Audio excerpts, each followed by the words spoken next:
Today I'm going to show you how to cook a whole chicken on the barbecue and cover it in a harissa paste, which is a chili paste. It is a beautiful blend of spices and it goes so well on a chicken, especially when it's char grilled.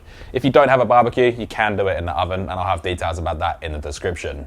As for the chicken, this weighs 2.6 kilos or 5.7 pounds. It's been patted dry, so there's no moisture on the skin, and it's also come to room temperature, which takes roughly 2 hours. That way we'll get a better crust on the actual skin itself. Now, as for the chilies, I've got about 30 here. Anywhere between 25 to 30 is completely fine. And these are long red chilies. They're very mild. They don't have much of a kick. You don't want to blow your mouth up by using 30 plus bird's eye chilies. These are going to be grilled on the barbecue to create a really nice smoky flavor. Along with the chilies, we're going to need 5 cloves of garlic to create the harissa paste, a whole range of spices, and a little bit of acidity. To serve with the chicken, we're going to be making a spiced yogurt. What I have here is some natural Greek yogurt, a Lebanese cucumber that I'll be running along the larger side of a box grater, then we can squeeze out some of that moisture.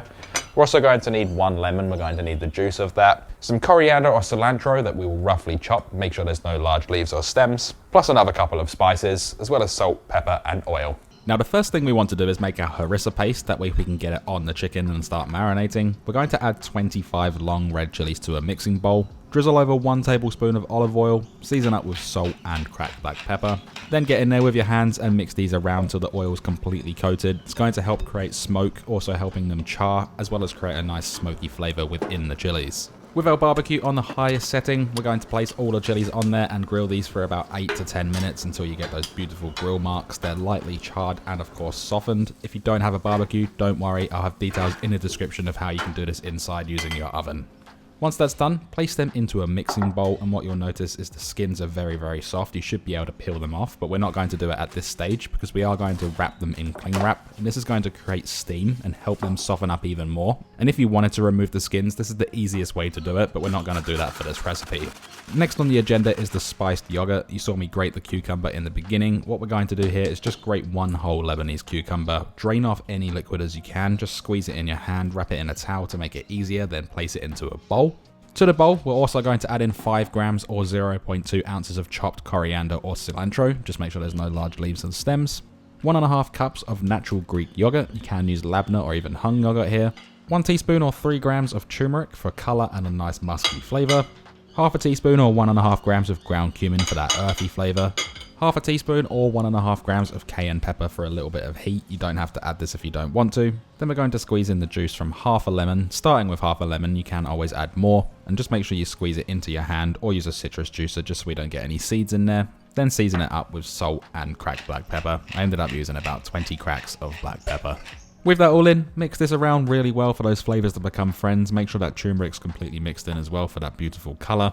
Then check it for seasoning and acidity, adjust if necessary, and store it in the fridge.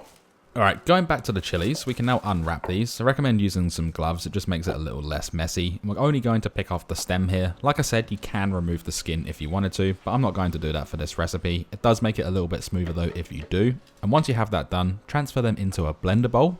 Add in 5 cloves of freshly peeled garlic, 2 teaspoons or 6 grams of ground cumin, 1 teaspoon or 3 grams of ground coriander seeds, half a teaspoon or 1 gram of ground caraway seeds, 2 teaspoons or 6 grams of smoked paprika. And then for the liquids, we're going to add 1 tablespoon or 20 milliliters of apple cider vinegar. This just adds a beautiful acidity to this. 1 tablespoon or 20 grams of tomato paste to add increased depth. Then we're going to use another 1/2 of a lemon and squeeze that in. Again, you can add more, just test out after and adjust if necessary. 1/4 of a cup or 60 milliliters of olive oil. This will help blend everything together, and then we can blend this on a high speed until it's a nice thick but pourable paste. And you might have to scrape the sides down a few times just to get that consistency right and making sure it's obviously blended. And what we have just made is a really delicious and easy to make harissa paste, and it should look something like this, which we can pop aside for the time being. Now moving on, we have 1 whole chicken here. This has been in the fridge overnight uncovered. This is going to help dry it out. And what we're doing is removing the backbone by just slicing either side of it. You can use a knife like what I'm doing here if you know where to slice, or I do recommend using kitchen shears if you've never done this before, but it depends on what tools you have available to you. And if you wanted a more detailed version of what I'm doing here, I do have a separate video. It's just a short video, so it's only 60 seconds long.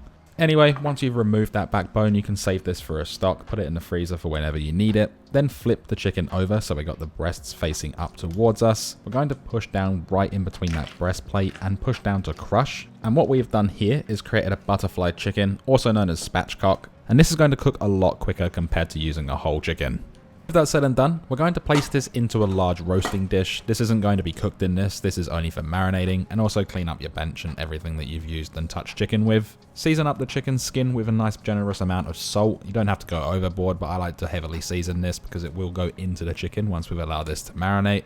Then what we're going to do is place over about half of that harissa paste, cover it well, and then use gloves and just gently rub this marinade all over the chicken. You can't even get underneath the skin if you manage to be able to do that. Flip it over, get in all of the little nooks and crannies, make sure every single little bit is covered in that harissa paste. The more the merrier, it's going to increase the flavour. Then we can wrap this up nice and tight and place this in the fridge from anywhere between 4 hours to 24 hours up to 48 hours. And if you really can't wait, you can use it straight away, but the longer the time, the better the flavour. When you're ready to cook, bring the chicken out of the fridge for about 2 hours just to get that chill out of it. And I'm using a thermometer, which is digital and wireless. This is completely optional, you don't have to do it, and it's not sponsored or anything. It just makes it a lot more accurate to cook. Drizzle over a little bit of olive oil. I ended up using about 1.5 tablespoons. Rub it all over, make sure it's completely coated. Then what we're going to do is transfer the chicken onto the barbecue that's at the highest setting. Place it flat side down so the skin and breasts are facing up. We're going to cook this or char grill it for about 10 minutes just to get that beautiful flavour and colour on the bottom of that chicken.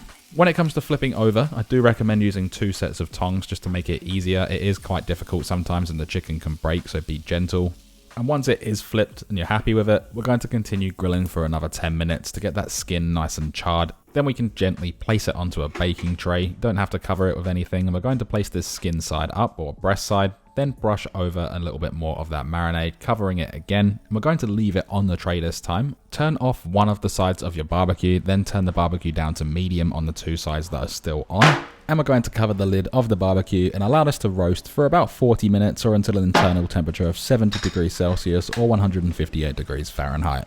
In the meantime, place a saucepan over a medium heat, add in the remaining harissa paste and follow that up with 100 grams of unsalted butter. Just gently stir this through. All we need to do is allow the butter to melt through the sauce. It should only take a couple of minutes. And once it has melted, we can remove this from the stovetop and we're going to baste the harissa paste over the chicken about every 10 minutes or so. You can also flip it and do the other side. Just be careful with it so the chicken doesn't break. And continue doing this every 10 minutes or so until the chicken's got an internal temperature of 70 degrees Celsius or 158 degrees Fahrenheit. That's if you're using a thermometer, or until the 40 minutes is up. Now my chicken's been on the barbecue for about 35 minutes. The internal temperature is correct, so I'm going to remove it from the grill. What we're going to do now is allow it to rest for about 10 minutes. You can cover it with some foil to keep it hot, but it should stay hot because it is quite a big piece of protein.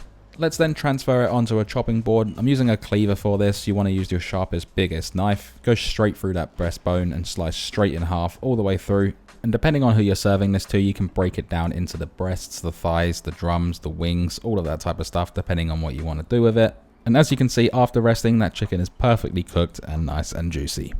Now, as for serving up, I like to place down quite a bit of that spiced yogurt, spread it across the whole bottom of the plate, and I'm serving this up as 2 halves. Like I said, you can break it down, do it however you wanted to, but I'm going to place these along that nice serving platter that I have, placing them next to each other.